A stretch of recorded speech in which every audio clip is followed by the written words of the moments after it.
دن کے 11 بجے ہیں۔ السلام علیکم، یہ ریڈیو پاکستان ہے۔ ترنم حامد سے خبریں سنیے۔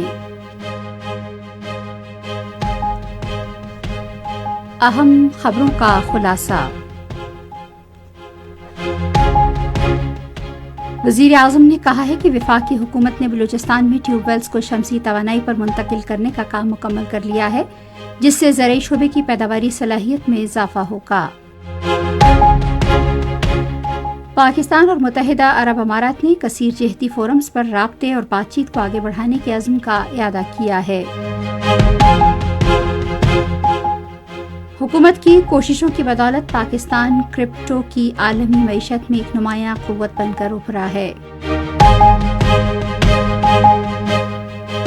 اور اقوام متحدہ میں پاکستان نے مقبوضہ جموں و کشمیر میں بچوں کے حقوق کی سنگین خلاف ورزیوں پر بھارت پر کڑی تنقید کی ہے۔ اور اب خبریں تفصیل کے ساتھ۔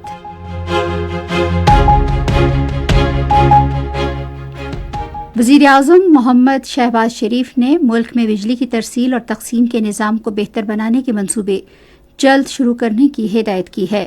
شہباز شریف نے اسلام آباد میں ایک اجلاس کی صدارت کرتے ہوئے بجلی کی تقسیم کار کمپنیوں کی نجکاری کا عمل تیز کرنے کی ہدایت کی۔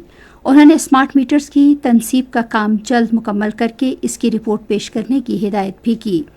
وزیر اعظم نے کہا کہ وفاقی حکومت کی جانب سے بلوچستان میں ٹیوب ویلز کو شمسی توانائی پر منتقل کرنے کا کام مکمل کر لیا گیا ہے، جس سے صوبے میں زرعی شعبے کی پیداواری صلاحیت میں اضافہ ہوگا۔ پاکستان اور متحدہ عرب امارات نے متعدد شعبوں میں تعاون کو مزید مضبوط بنانے کے عزم کا اعادہ کیا ہے۔ اس عزم کا اظہار ابوظہبی میں دونوں ممالک کے درمیان دو طرفہ سیاسی مشاورت کے دوسرے دور کے دوران کیا گیا۔ فریقین نے دو طرفہ تعلقات کے تمام پہلوؤں کا جائزہ لینے سمیت علاقائی اور عالمی پیش رفت پر تبادلہ خیال کیا اور کثیر الجہتی فورمز پر ہم آہنگی اور بات چیت کو آگے بڑھانے کے عزم کا اعادہ کیا۔ فریقین نے دو طرفہ تعلقات میں مثبت رجحان کو سراہا اور موجودہ ادارہ جاتی طریقہ کار کے تحت جاری پیش رفت پر اطمینان کا اظہار کیا۔ حکومت کی کاوشوں سے پاکستان ڈیجیٹل انقلاب کی راہ پر گامزن ہے۔ 4 کروڑ سے زائد کرپٹو صارفین کے ساتھ عالمی کرپٹو معیشت میں پاکستان نمایاں قوت بن کر ابھرا ہے۔ پاکستان میں پہلی ڈیجیٹل ایسٹس اتھارٹی کے قیام کا اعلان عالمی سرمایہ کاری کے لیے راہ ہموار کرے گا۔ اس سے بیرون ملک مقیم پاکستانیوں کے لیے اسٹیبل کوائنز کے ذریعے ترسیلات بھیجنا مزید آسان ہو جائے گا۔ جدید ڈیجیٹل انفراسٹرکچر کی تعمیر کے لیے کوششیں تیز کر دی گئی ہیں اور پاکستان کرپٹو کی دنیا میں عالمی رہنما بن کر ابھرنے کے قریب ہے۔ ISPR نے مادر وطن سے محبت، قربانی اور اتحاد کے جذبے سے بھرپور ایک خصوصی نغمہ جاری کیا ہے۔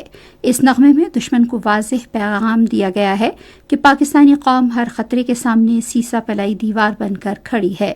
نغمے میں بہادری، جرت اور حب الوطنی کی لازوال کہانی سنائی گئی ہے۔ اقوام متحدہ میں پاکستان کے مستقل نمائندے عاصم افتخار احمد نے جولائی کے مہینے میں اقوام متحدہ کی سلامتی کونسل کے آئندہ صدر کی حیثیت سے نیو یارک میں اقوام متحدہ کے سیکرٹری جنرل انتونیو گوتریس سے ملاقات کی۔ اس موقع پر مستقل نمائندے نے سیکرٹری جنرل کو جولائی میں سلامتی کونسل کے مجوزہ پروگرام کے حوالے سے آگاہ کیا۔